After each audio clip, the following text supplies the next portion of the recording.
I'm Jana Milhan-Martin. I'm a chaplain, a CPE supervisor, and the director for the Center of Lay Chaplaincy at the Episcopal Diocese of Los Angeles. The Center for Lay Chaplaincy uses a unique approach to training pastoral caregivers. It's predicated on the model from clinical pastoral education, or it's more commonly called CPE. And it's a model of action, reflection, action, which means the care provider spends a great deal of time reflecting on their own pastoral care and what comes up for them in the middle of being with other people in distress. And so it's not really about what we cognitively understand, or students who participate in CPE are not passive vessels who are receiving information from an expert. Instead, they're active and they're reflecting on their work together, collaboratively, in a group. And this model comes out of the early 19th century. Two people, Richard Cabot and Anton Boysen, were persuaded that seminary students needed to understand how to talk to people in real life.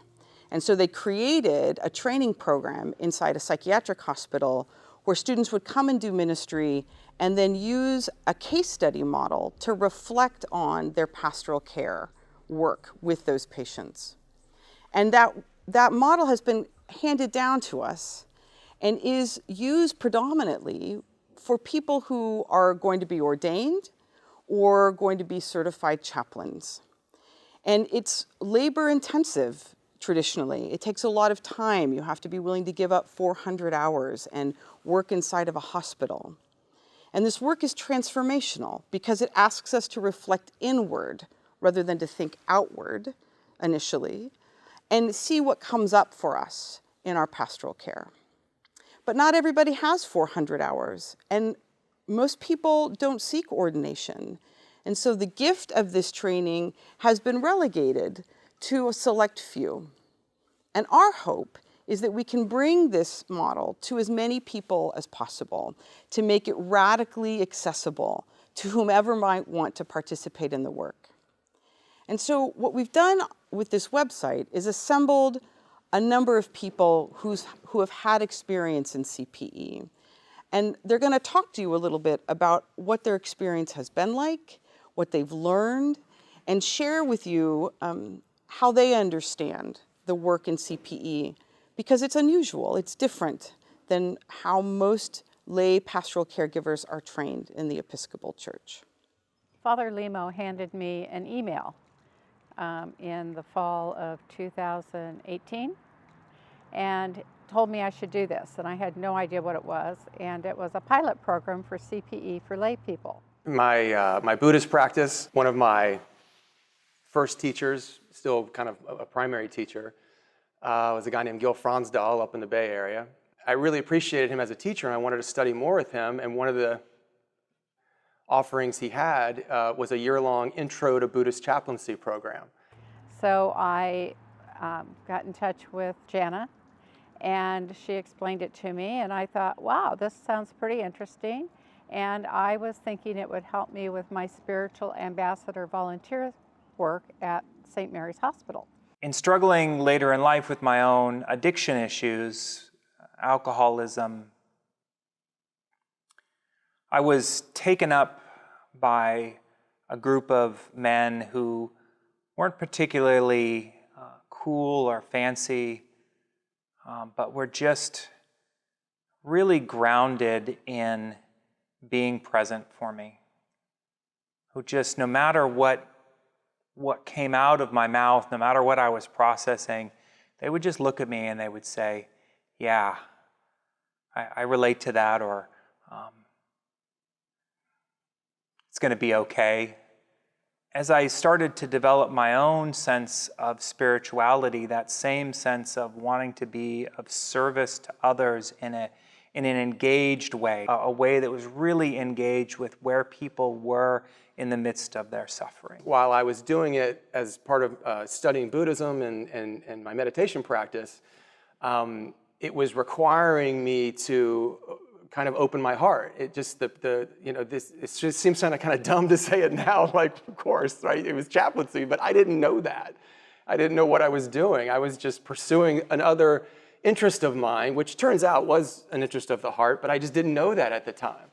I didn't realize it until my first day of CPE, how difficult it was going to be a layperson doing CPE. Because as we introduced ourselves, I realized that my first unit of CPE, I was the only person in the room that wasn't in seminary, that wasn't in the ordination process. And so, I immediately started all this feeling already on the outside and feeling less than. In the Episcopal Church, ministry is ordered in 4 ways: lay, bishop, priest, and deacons. Lay ministry is named first in the order of ministry, and it's the largest order of ministry in the Episcopal Church. But often, discernment and formation for lay ministers can feel less resourced and less formulated than it does for those seeking ordination. And part of our commitment is to provide resources to help equip and empower lay ministers, and especially lay pastoral caregivers, so they feel authorized and able to take up the work of doing pastoral care. Because the truth is, pastoral care is about loving people. And so the real work is to be able to sit with someone and love them the way they wish to be loved, which is the work of all Christians. It's not simply the work of ordained people. To love people just as they are is a part of our baptismal covenant. And so our work is to make this equipping as available as possible to anyone who wants to do it. I was encouraged to consider taking CPE. With that encouragement, I was able to start CPE my first term at Good Samaritan in September of 2020. The growth that I have felt as a person has been phenomenal. I never thought at this stage in my life, I am 69, I never thought I would be starting another career, vocation, anything like that.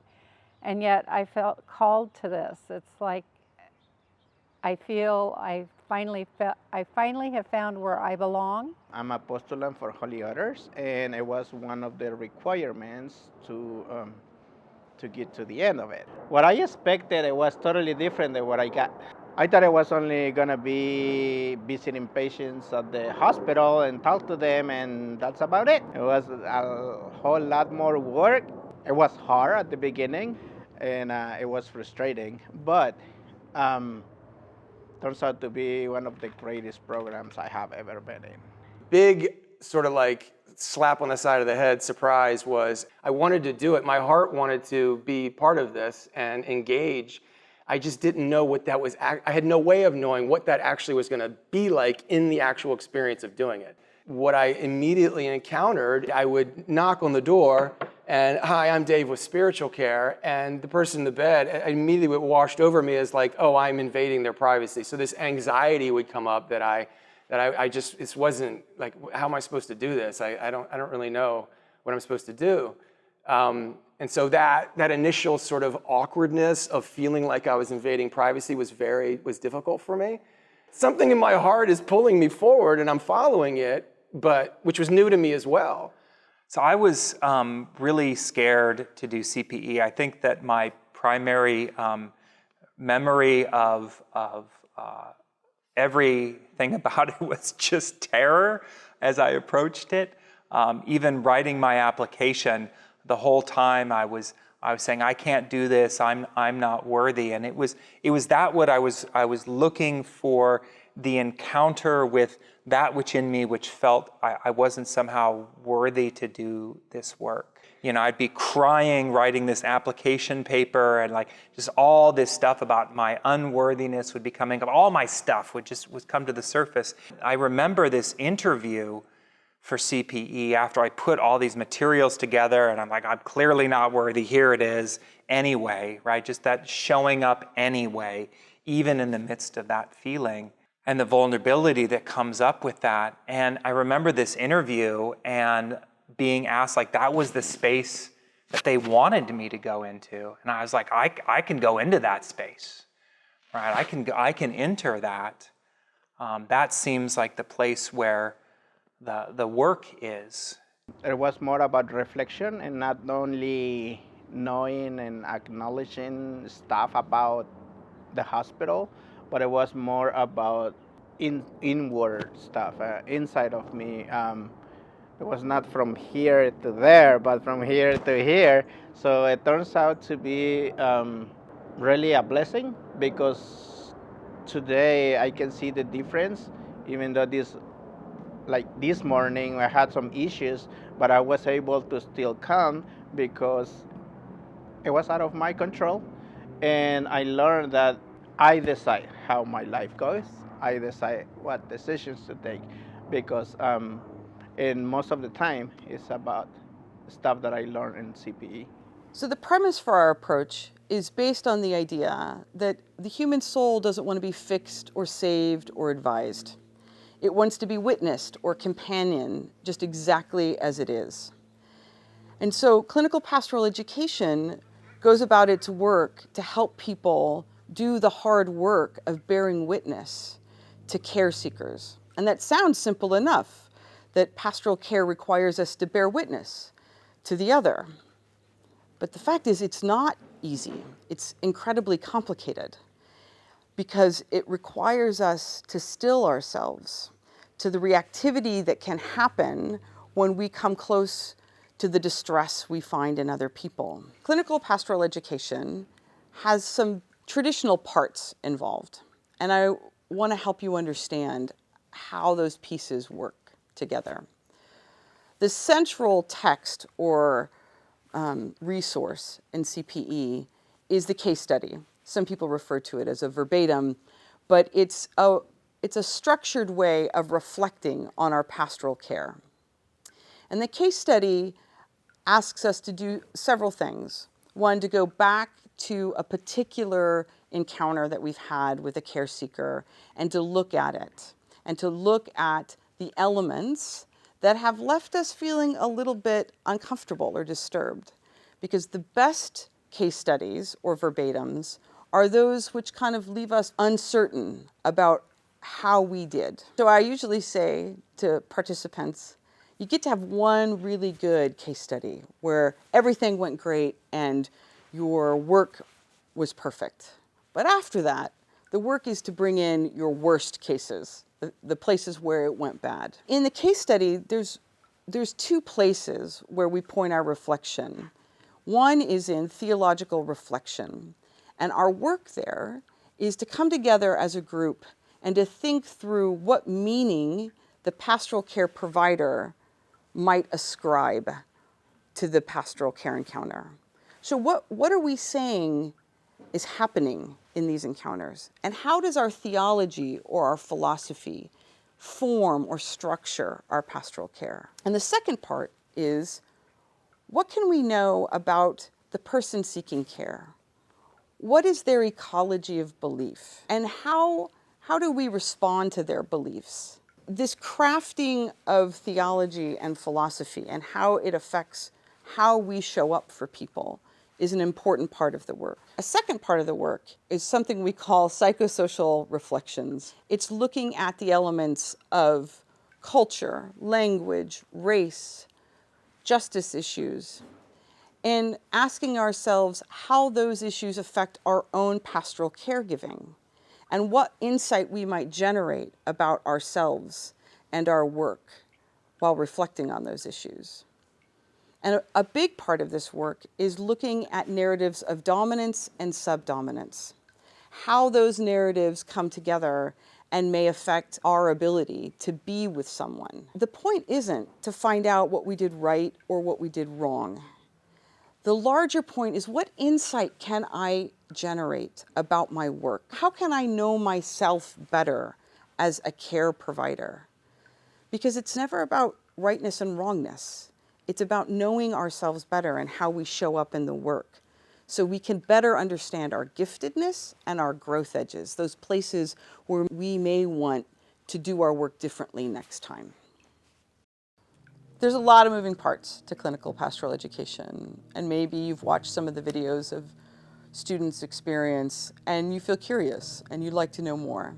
So there's a link on this website that's Next Steps. And in that link, you can send us an email that says that you're interested and you'd like to join us for an information session that we do every Tuesday on Zoom. And we can talk to you about what you need to do next.